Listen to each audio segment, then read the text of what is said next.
No governo do general Médici, que se considerava um craque de bola, eu era editor do semanário Opinião, um jornal de denúncia da ditadura militar e do modelo de desenvolvimento implantado no país com o golpe de 1964. Era uma época difícil. A repressão era intensa. As torturas matavam e mutilavam. A censura à imprensa democrática e popular era brutal. Era também a época do milagre econômico e no país se desenvolvia o sonho do Brasil Grande. Em novembro de 72, o jornal Opinião publicou esta manchete: dívida externa do Brasil, 10 bilhões de dólares. Nós éramos então uma voz isolada. Os que acreditavam no milagre econômico achavam que a dívida estava sob controle. No entanto, a história nos deu razão. A dívida passou de 100 bilhões de dólares e hoje é impagável. Nos anos 81 e 83, o país entrou na maior crise de sua história. Desemprego imenso, saques, depredações. Logo em seguida, com a campanha das diretas, o governo dos generais se desarticulou. A grande mudança que se esperava não aconteceu, no entanto. A nova república acabou sendo uma grande frustração.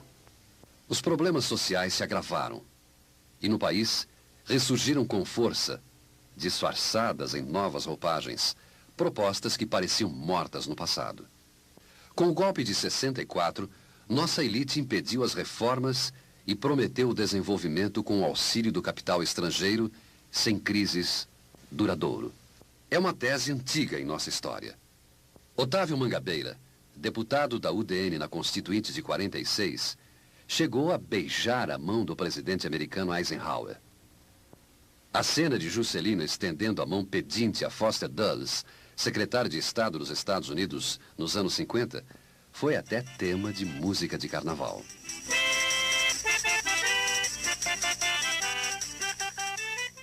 As luzes das grandes metrópoles dos países capitalistas ricos atraem nossas elites.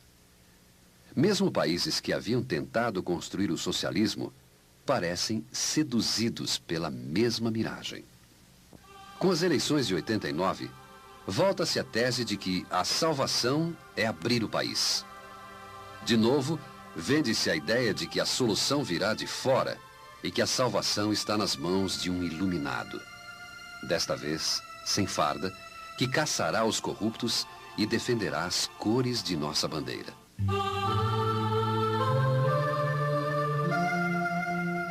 A música que embala a política oficial de hoje não é a nossa novamente.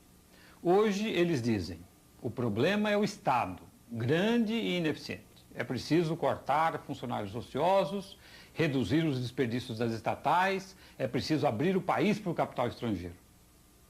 A sociedade se equilibra por si, deixando agir a mão invisível do mercado.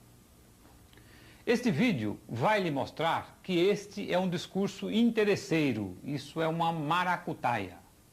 Nós vamos lhe mostrar a maracutaia da mão invisível do Estado, que transfere dinheiro dos mais pobres para os mais ricos. E vamos lhe mostrar a maracutaia da dívida externa, que transfere dinheiro de dentro para fora do país. A questão da liberdade de mercado está ligada ao conceito da liberdade individual. A liberdade é um dos mais caros conceitos humanos. Não há nada mais precioso do que a independência e a liberdade. Mas existem interesses muito grandes em tentar separar a liberdade de um outro conceito, sem o qual a liberdade não existe, o conceito da igualdade.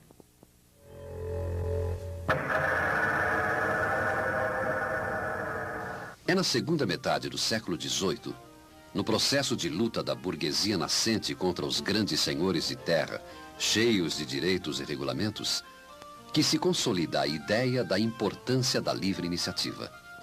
O economista inglês Adam Smith, em seu livro Investigação sobre as Causas e a Natureza da Riqueza das Nações, publicado em 1776, diz que uma ação benfazeja resulta da livre concorrência de todos os capitalistas uns contra os outros.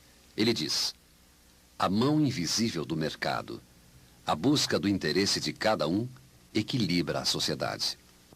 Mas se os produtores de mercadorias se associam em cartéis e trustes e dominam o mercado, pode haver liberdade? Não, dizia o próprio Adam Smith. Para ele, os empresários não deveriam sequer frequentar o mesmo clube para evitar a tentação de se associarem em monopólios. Ele estava dizendo, no fundo, que a liberdade não é um conceito absoluto. Para existir a liberdade, precisa existir a igualdade. Essa discussão é antiga. A rigor, começou com Aristóteles e seus estudos sobre a lei de valor. Foi Aristóteles, o maior pensador da antiguidade, há mais de 2000 anos, que descobriu que as mercadorias têm dois valores, um valor de uso e um valor de troca, e que mercadorias de valores de uso diferentes podem ter valores de troca iguais. 5 camas valem uma casa, diz Aristóteles. 5 camas igual uma casa, escreve ele. A troca existe porque existe a igualdade, diz ele, porque as camas e a casa permitem uma mesma medida. Mas o que é que objetos tão diferentes como camas e casa têm de igual? Aristóteles se pergunta, sem conseguir responder. A resposta só viria no final do século XVIII, com outro economista clássico inglês, David Ricardo. O que há de igual nas camas e nas casas, objetos de valores tão diferentes, diz Ricardo, é o trabalho humano envolvido na produção dessas mercadorias. E por que Aristóteles não conseguiu descobrir que o trabalho humano é a medida da igualdade do valor? Karl Marx responde em O Capital, a grande obra de crítica à economia clássica. Aristóteles era o filósofo de uma sociedade baseada no trabalho escravo. A compreensão da igualdade do valor de todos os trabalhos humanos só pôde existir quando a escravidão do mundo antigo e a servidão do mundo medieval foram superadas.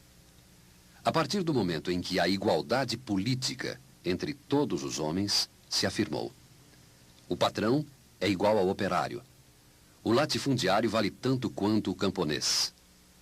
Foi a Revolução Francesa que proclamou esta verdade síntese, esta verdade política fundamental. Todos os homens são iguais.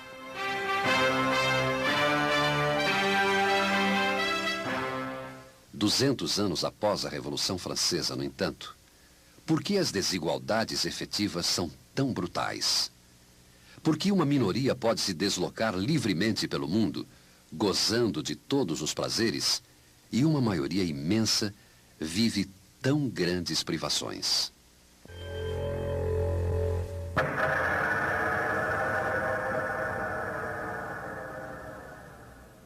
Certamente, o fato de que muitos não acreditam efetivamente na igualdade é que ajuda a explicar as tremendas desigualdades atuais.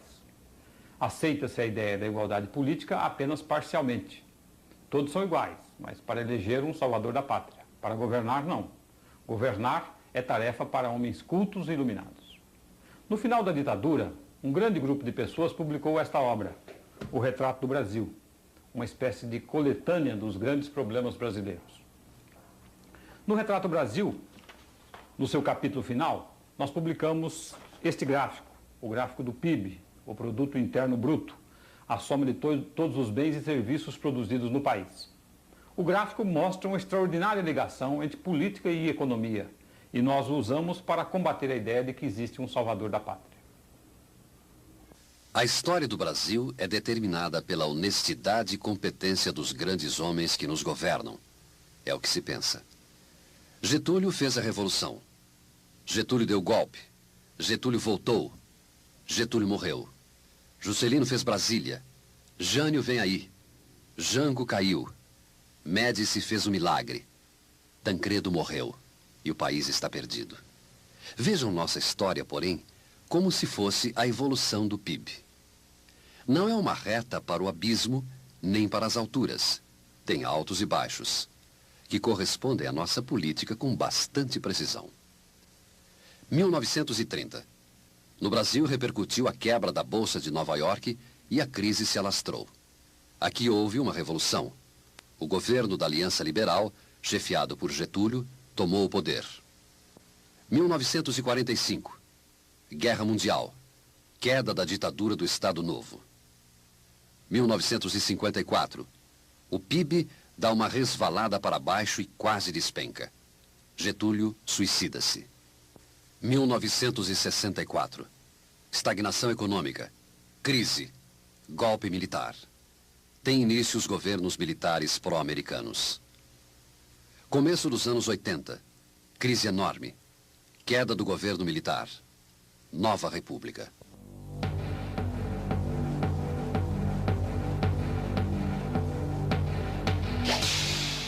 O destino do Brasil não é determinado pelos grandes homens que nos governam. Ao contrário, são as crises econômicas que parecem determinar as crises políticas e os destinos dos nossos governantes.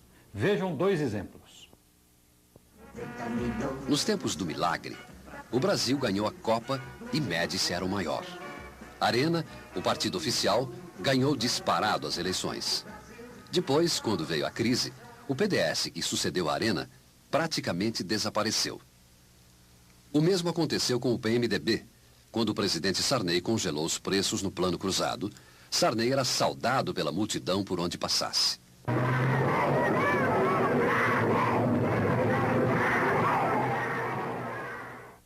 Depois, quando a inflação voltou, Sarney passou a ser odiado. A política do iluminado é a mesma que transforma o salvador da pátria no Cristo, se as coisas não dão certo.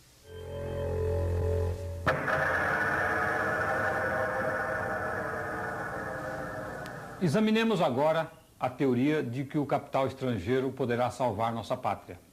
Esta é uma teoria que a imprensa nacionalista e popular estuda há décadas. No jornal Movimento, outro símbolo da resistência democrática e popular à ditadura, nós denunciamos praticamente cada 10 bilhões de dólares de subida da dívida e de controle crescente da economia brasileira pelos capitais estrangeiros. Veja agora a lógica que comanda este capital. Hoje, muita gente pensa que basta o presidente americano George Bush querer que ele pode ajudar o presidente Collor de Mello a fazer o Brasil progredir.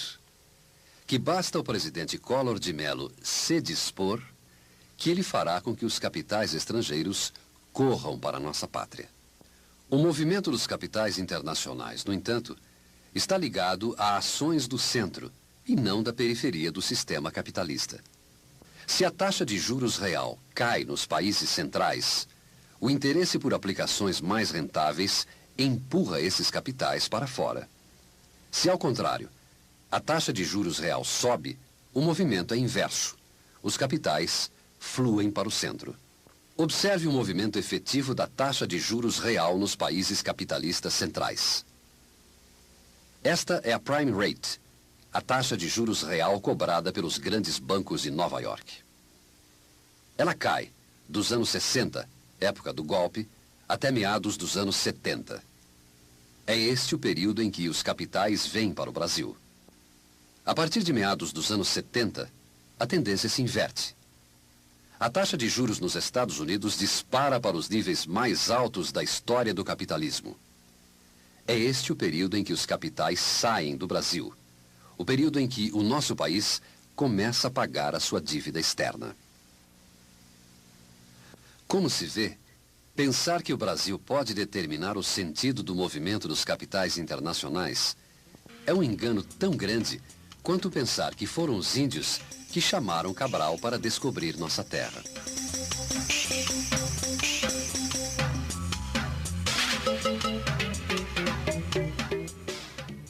Os juros internacionais deveriam ser cada vez mais baixos a longo prazo. Quanto mais se desenvolve o capitalismo, mais gera capital e mais baixos devem ser os juros. No entanto, não é isso que vem acontecendo. Há décadas que as economias capitalistas centrais vêm crescendo a ritmo cada vez mais lento. Assim, os juros baixos dos anos 60 e meados dos anos 70 não eram sobras de capitais gerados cada vez em maior quantidade.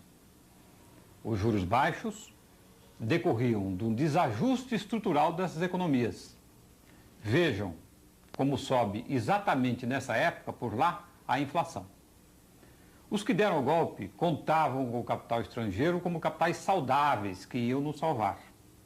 No entanto, O que eles estavam trazendo para o Brasil eram capitais doentes, associados a uma crise inflacionária. Dona Carla Hill, a representante comercial americana, que considerou o nosso presidente novo tão charmoso, pode mudar essa situação? Ela pode acabar com a inflação nos Estados Unidos? Ela pode abaixar as taxas de juros internacionais?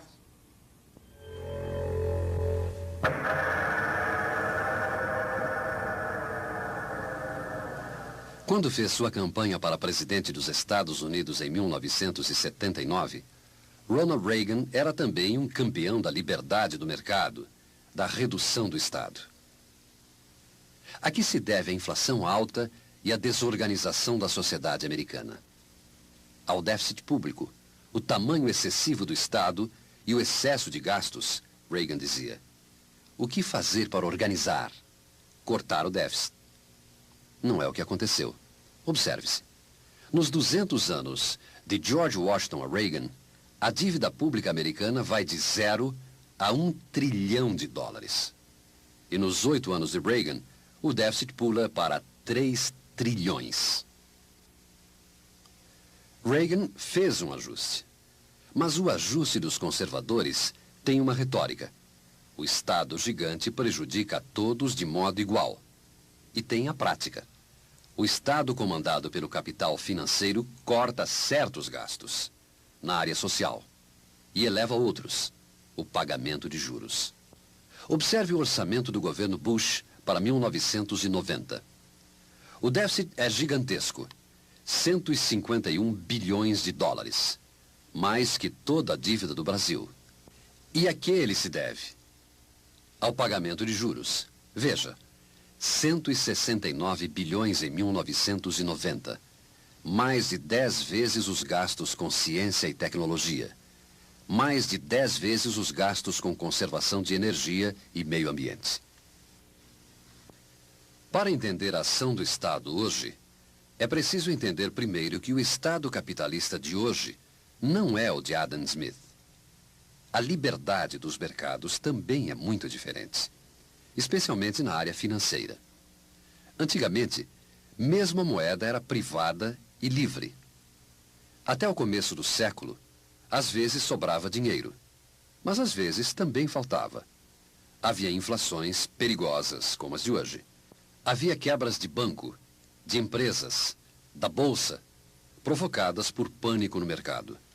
Às vezes tremendas, como a de 1929. E o Estado não intervinha, e não tinha como intervir. Faltavam meios de impedir a falta de dinheiro. Não havia como transferir haveres financeiros confiáveis de modo seguro. Hoje, o mundo do dinheiro é outro. Surgiram e se consolidaram bancos centrais modernos, dotados de uma parafernália eletrônica que transfere e corrige depósitos de modo quase instantâneo e seguro até entre nações. Ao lado do dinheiro comum, que se desvaloriza ao sabor das crises, há contas especiais, de overnight, que se valorizam com correção diária. Este monumental aparato eletrônico financeiro não é neutro. Não trabalha para todos. Veja-se a história de Nova York, por exemplo. A cidade, centro financeiro do mundo, estava falida quando os juros reais despencaram nos anos 60 e 70. E se recuperou nos anos 80, quando o Banco Central dos Estados Unidos puxou os juros para as alturas, mas não de modo igual para todos. O ajuste que valorizou a poupança financeira aprofundou de modo assustador a distância entre duas Novas Yorks. A Nova York onde ficam as grandes lojas, os grandes museus e restaurantes do mundo, onde estão Wall Street e a Prime Rate dos níveis mais altos da história, e a Nova York do Harlem e do Bronx, bairros de negros, porto-riquenhos e americanos pobres, com fronteiras sociais de aço, fechados até para os brancos, e onde a miséria e a violência são brutais, superiores à dos países pobres da África. Os americanos devem hoje 3 trilhões de dólares. Precisam manter os juros altos para atrair capitais, para cobrir essa dívida pública gigantesca. O ajuste que fizeram, anunciado como austero para reduzir o consumo geral, só cortou o consumo dos mais pobres. elevou a renda das camadas mais ricas que recebem juros, aumentou o consumo elitista e transformou os Estados Unidos num grande supermercado importador. O país tem um déficit comercial regular entre 150 e 200 bilhões de dólares há anos. As nações ricas e com capacidade de competição industrial exportam então maciçamente. A Alemanha teve um saldo de quase 100 bilhões de dólares no comércio externo em 89. O Japão, de 60 bilhões. Exportam especialmente para os Estados Unidos. O capital financeiro japonês e alemão pega os dólares que obtém e compra títulos do Tesouro, empresas e imóveis nos Estados Unidos. Aí, armam-se guerras comerciais. A que isso pode levar? Na história, nunca levou a nada de bom.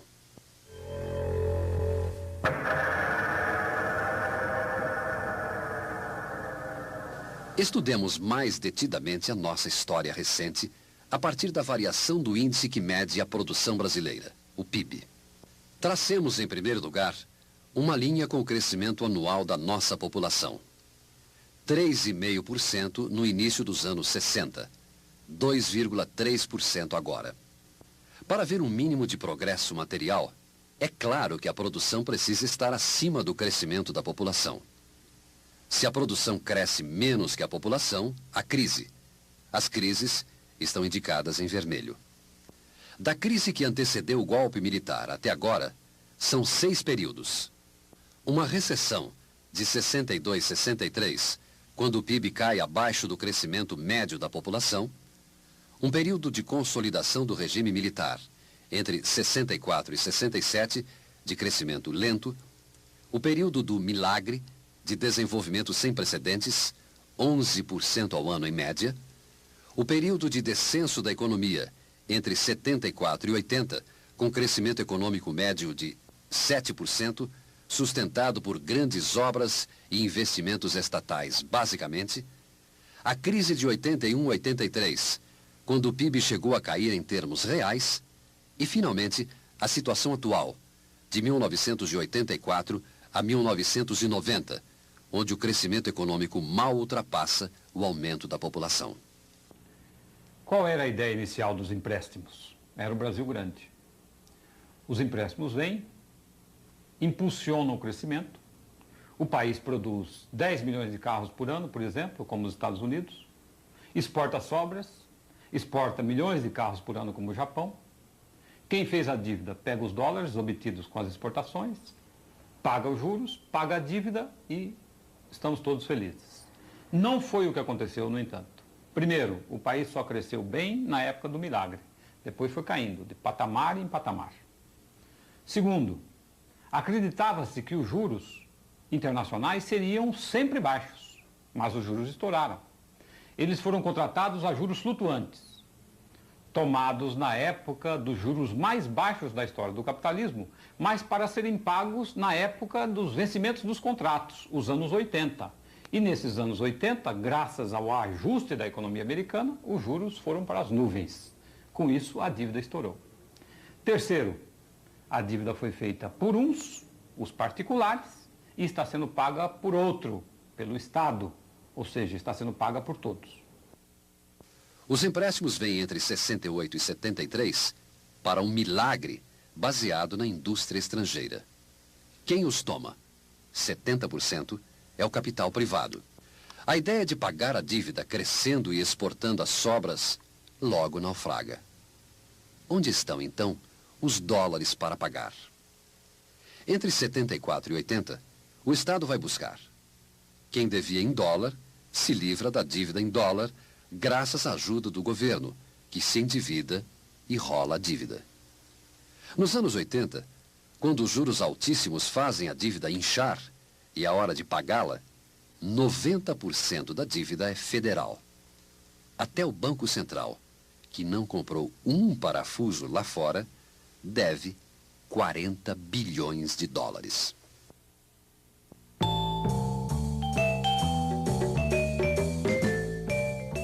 O Brasil visto da Avenida Paulista e de seus bairros ricos, os Jardins, centro moderno de São Paulo, parece o Brasil grande do sonho dos golpistas de 64.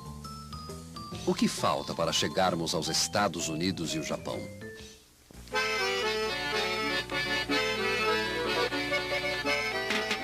Observemos a Avenida Paulista de outro ângulo, porém.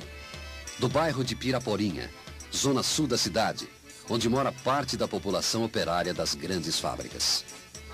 Quando o milagre começou, em 1968, um pedaço do Brasil do interior, de cidades inchadas de Pernambuco, da Bahia, do Ceará, se despejou nessas ondulações desalinhadas em busca de emprego, vida, luzes, automóveis, televisões.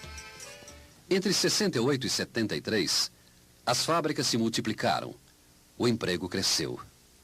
O Brasil ganhou a Copa e o prefeito Maluf fez as avenidas Marginais e o Minhocão. De 74 a 80, indústrias da região produziram equipamentos para grandes obras estatais. E também peças para a indústria automobilística, que continuou crescendo, mais lentamente, porém, como o país. Entre 81 e 83, o Piraporinha desabou. A vida antes nunca fora de grande qualidade. A pobreza sempre foi grande, o transporte nunca prestou, o esgoto só chegou depois do milagre, quando a mortalidade infantil ficou escandalosa. A região ficou famosa, inclusive, por ter sido a cabeça de um amplo movimento contra a carestia, que levou ao Palácio do Planalto, ao general Geisel, 1 milhão de assinaturas pedindo o congelamento nos preços dos bens de primeira necessidade. Mas, com o desemprego em massa, provocado pelo ajuste da economia brasileira às necessidades de pagar a dívida, a situação explodiu de vez. Em abril de 83, saques gigantescos incendiaram a região e espalharam-se pela cidade inteira. O sonho tinha acabado. O sonho de ter um carrinho na porta para ir trabalhar mais folgado, para pegar a rodovia dos imigrantes no fim de semana e ir para a praia com a família, se perdeu num horizonte escuro, feio.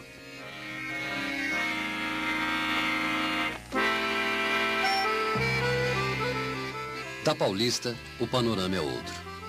Sumiram do asfalto os Fuscas 1100 dos anos 70, que custavam menos de 50 salários mínimos. Chegaram os Santanas, de 700 salários mínimos. Estagnada em 1 milhão de carros por ano, a indústria automobilística vende muito menos no mercado interno, mas produz carros mais luxuosos e busca os mercados ricos do exterior, com os quais a Paulista e os Jardins, aliás, cada vez se parecem mais. Os sócios da poderosa Fiesp, os grandes bancos, os grandes supermercados, tiveram em 1989 lucros espetaculares, a despeito da inflação altíssima, a despeito do crescimento econômico muito lento. É que esse é um mundo especial, é um mundo das aplicações financeiras, um mundo ligado permanentemente ao overnight, um mundo onde o dinheiro é um dinheiro especial ligado aos títulos do Estado, um dinheiro que não se desvaloriza, como se desvaloriza o dinheiro dos mortais comuns. Há longos anos, a imprensa popular vem tentando explicar essa situação. Este ABC do custo de vida, por exemplo, já tem mais de uma década. O que você vai ver a seguir é um outro esforço nesse sentido.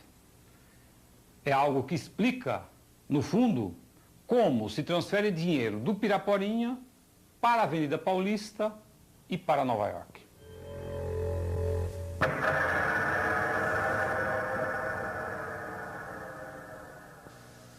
Observe, de um lado está o Brasil, de outro, o exterior. No Brasil é preciso separar os exportadores e os devedores. Os exportadores brasileiros vendem suas mercadorias no exterior e recebem dólares, representados pelo Bloco Verde. Quem deve dólares lá fora, compra os dólares dos exportadores e os troca pelos títulos da dívida. E os papéis, ainda não resgatados, crescem com juros. Resultado: eles ficam com nossas mercadorias, com os dólares e mais títulos para trocar por mais mercadorias. Nós, só com papéis. É um jogo bruto contra o Brasil. Veja no replay. A dívida brasileira está registrada em títulos. O valor desses títulos cresceu enormemente em função da mão invisível do Estado americano, que elevou os juros internacionais no ajuste de Reagan.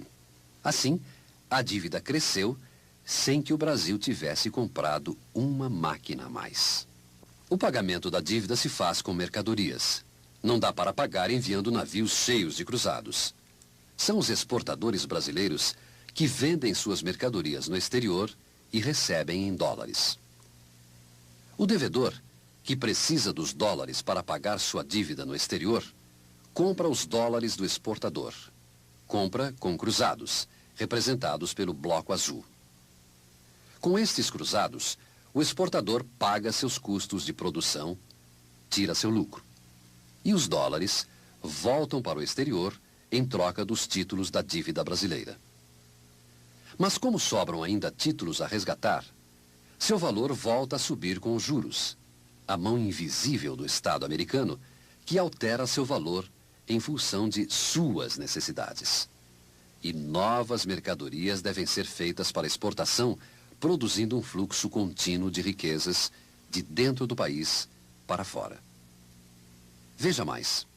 Nossos exportadores têm de competir no exterior. Seus preços devem ser iguais ou melhores que os de uma vasta concorrência. Mas o Brasil não exporta como a Alemanha e Japão, em moeda nacional forte. Como a produção no Brasil está estagnada e não atinge a escala suficiente para competir, os cruzados recebidos em troca dos dólares são insuficientes para que os exportadores tenham lucro. É necessário, então, que a mão invisível do Estado faça cada dólar valer mais cruzados, desvalorizando a moeda nacional diante do dólar. Isso viabiliza as exportações, resolve o problema do exportador. Mas o devedor se trumbica. Se o cruzado se desvaloriza, ele tem que arranjar mais cruzados para pagar os mesmos dólares que deve lá fora. Ou seja, o mesmo mecanismo, a política de câmbio, que favorece o exportador, que força as exportações que pagam a dívida, prejudica o devedor, eleva o custo da dívida em cruzados. Continuemos. Os que fizeram a dívida inicial, os pais do fracassado milagre, não estouram. A mão invisível do Estado interveio e assumiu o risco cambial desses devedores, que eram particulares, como já vimos. O governo tornou-se o responsável pela dívida. Acompanhe agora as consequências internas deste processo. Se o governo emitisse cruzados para comprar os dólares dos exportadores e pagar a dívida, seria um estouro. Todo mês teria de emitir uma quantia de moeda superior a toda a moeda existente. O governo, então, vende títulos verdes e amarelos, da dívida interna. Para que os aplicadores se interessem em comprar esses títulos, o governo deve pagar juros reais, juros maiores que a inflação.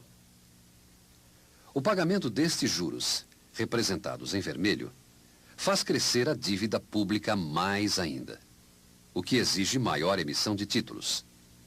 Os grandes capitalistas são os que aplicam nesses títulos, protegendo o seu dinheiro através do mecanismo chamado overnight. Veja agora qual é o papel da mão invisível do Estado na relação entre o dinheiro do grande capitalista e o salário do trabalhador, representado pelo bloco amarelo. Suponha que no começo do mês o salário seja 1.000 e a inflação seja de 30%. Quando o salário chegar no final do mês, só vai valer 700. A inflação fez com que ele perdesse 300. O grande capitalista, no começo do mês, tem o valor de 1.000, equivalente ao salário do trabalhador, aplicado em títulos do governo. Ao longo do mês, o governo vai lhe pagar juros pelo menos iguais à inflação. Ou seja, o grande capitalista ganha pelo menos 300 em juros. No final, é como se a inflação puxasse o salário do trabalhador diretamente para o bolso do grande capitalista. O trabalhador que consegue poupar um mês de salário e depositar numa caderneta de poupança poderia ter a impressão de que está protegido da inflação. No começo de cada mês, ele compra todas as mercadorias que precisa para o mês em curso, com a poupança corrigida do mês anterior. Isso não funciona. Funcionaria se a inflação fosse constante, fosse 0 ou fosse 1000%. Acontece que, no capitalismo em geral, os preços nunca são estáveis. E no Brasil, particularmente, os preços são sempre ascendentes. Quem se protege, então, com esse mecanismo financeiro é quem consegue corrigir seus preços cada vez mais para cima e cada vez mais frequentemente. Por exemplo, os donos das mercadorias, que corrigem os preços das mercadorias, e esses índices de correção dos preços só vão se refletir sobre os salários, muitas vezes dali a 2 meses. Ou quem tem grandes fortunas no overnight, que tem sua fortuna corrigida diariamente e com juros reais, portanto, juros acima da inflação. O sentido desse processo financeiro, no geral, é claro. Ele mantém a economia funcionando, mas a ritmo cada vez mais lento, com o consumo se concentrando cada vez mais nesses que têm sua riqueza corrigida, e o Estado afunda cada vez mais em dívidas. As mordomias, os funcionários ociosos, os desperdícios, eles existem, é claro. São despesas imorais, são despesas condenáveis, merecem campanhas de condenação. Mas isso são gotas diante do oceano de despesas financeiras do Estado, que são um problema maior. Agora você vai assistir o que nós poderíamos chamar de um compacto com os melhores momentos da ação da mão invisível do Estado. A dívida externa transfere riqueza de dentro para fora. A dívida externa provoca uma aceleração da dívida interna. O pagamento de juros da dívida interna engorda os grandes capitalistas. A inflação transfere riqueza dos mais pobres para os mais ricos. Veja-se finalmente o orçamento do governo brasileiro para o ano de 1990 em valores percentuais. Despesas globais, 100%. Despesas com a dívida interna, 64%. Evidentemente, o governo não pode pagar uma dívida interna tão monumental como essa. A previsão é de que ele emita em 1990 títulos novos em quantidade suficiente para rolar 90% dessa dívida, prevê o orçamento. Ainda assim, terá que usar 6,4% de todo o orçamento de receitas para pagar juros reais da dívida. Isso é mais do que todo o custo do funcionalismo federal, de 5,4% do orçamento. 2 vezes o custo dos pagamentos aos pensionistas e aposentados da Previdência, que é de 3,2% do orçamento. É mais de 10 vezes superior ao que o orçamento destaca como investimentos prioritários. Escolas, hospitais, estradas de que o povo precisa. Igual a 0,6% apenas.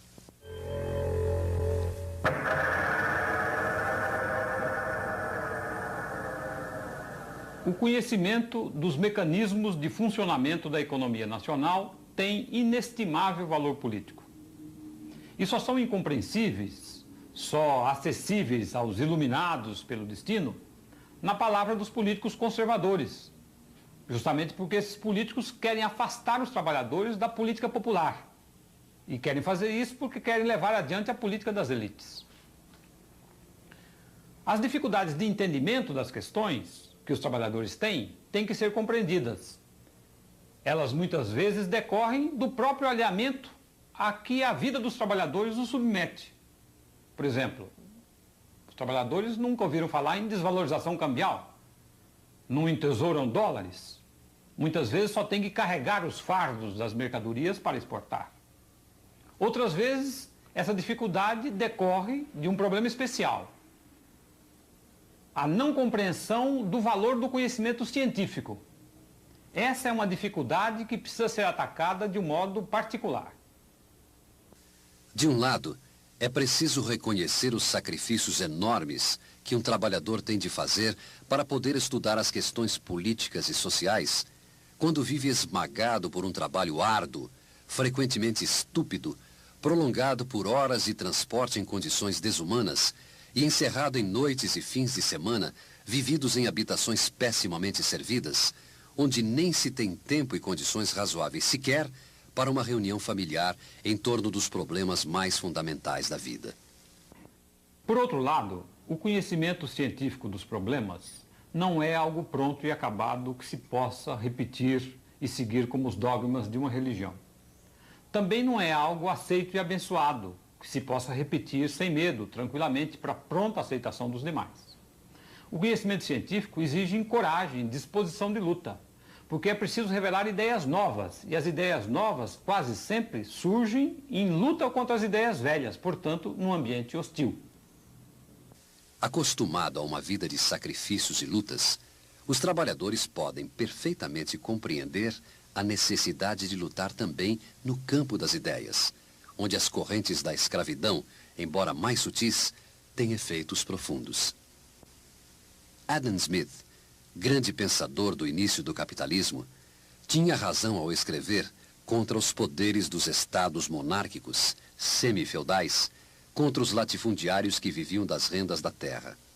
Hoje, os trabalhadores têm de compreender os mecanismos da ação invisível dos estados capitalistas gigantescos, cujas máquinas financeiras protegem os ricos em detrimento dos pobres, que corrigem a renda dos monopólios financeiros, mas não corrigem o salário de modo igual.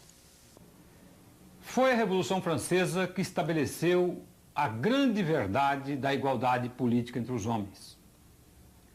E foi o surgimento da classe operária, a sua luta, a sua organização, que abriu o caminho para a compreensão dessa verdade extremamente importante. A desigualdade surge da apropriação desigual dos frutos do trabalho. O trabalho é a medida da igualdade entre os homens. Mesmo grandes filósofos não conseguiram compreender essa questão. E certamente será a elevação do nível de consciência dos trabalhadores que permitirá compreender que não basta apenas reduzir o tamanho do Estado, mas é preciso terminar com todo tipo de exploração.